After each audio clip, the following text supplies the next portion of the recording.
মনুসংহিতায় যে আমরা 4টি বর্ণের উল্লেখ পাই, তার মধ্যে ব্রাহ্মণ বর্ণকেই মনু শ্রেষ্ঠত্বের জায়গায় দিয়েছিলেন।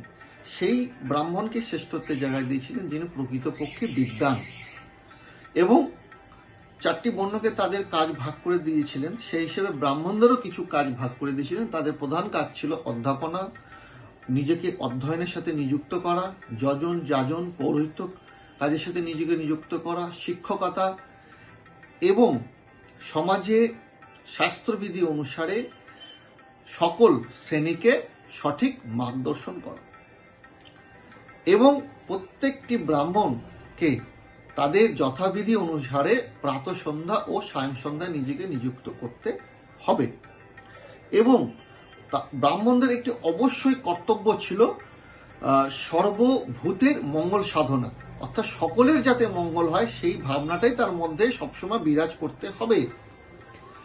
ব্রাহ্মণদের এই সমাজ ব্যবস্থার প্রতি দায়বদ্ধতা এবং সমাজের শিক্ষকতা, অধ্যাপনা এবং অধ্যয়নের সাথে নিজেকে নিযুক্ত করা, এবং ওনার বাড়িটিকে, সেই ব্রাহ্মণ তার বাড়িটিকে গুরুকুল হিসাবে প্রতিষ্ঠিত করা, সেখানে বিভিন্ন জায়গা থেকে মানুষ অধ্যয়ন করতে আসবে, এই কার্যে লিপ্ত থাকার ফলে ব্রাহ্মণদের সমাজে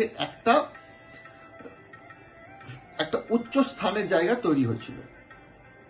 তারা যদি কখনো ক্ষুধায় বা খিদেতে কাতর হয়ে পড়ে, তারা কখনোই কন্য বর্ণের কাছে হাত পাতবে না।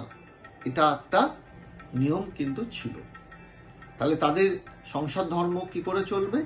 তাদের সংসার ধর্ম চালাবেন সেই সকল ব্যক্তিরা যারা তার কাছে অধ্যয়ন করতে আসছেন, যারা তার কাছে ধর্ম সম্বন্ধে জানতে আসছেন, এবং ধর্মের নিযুক্ত যেসব মাঙ্গলিক ক্রিয়া, পৌরোহিত্য ক্রিয়া, সেই ক্রিয়াগুলো যখন সম্পাদন করছেন কোনো ব্রাহ্মণ, তার পরিবর্তে তাকে দক্ষিণা স্বরূপ যে দেওয়া হবে, এটির দ্বারাই তাকে তার সংসার প্রতিপালন করতে হবে। এইখানে আবার একটি বিষয় আছে, সেখানে ব্রাহ্মণ যদি তার ব্রাহ্মণের সুলভ যদি তার দৈনন্দিন জীবন যদি না চলে, অর্থাৎ সে যদি কোনো কুকর্মের সাথে লিপ্ত থাকে, তাহলে তার ব্রাহ্মণত্ব এবং তার শ্রেষ্ঠত্বের জায়গা নষ্ট হবে।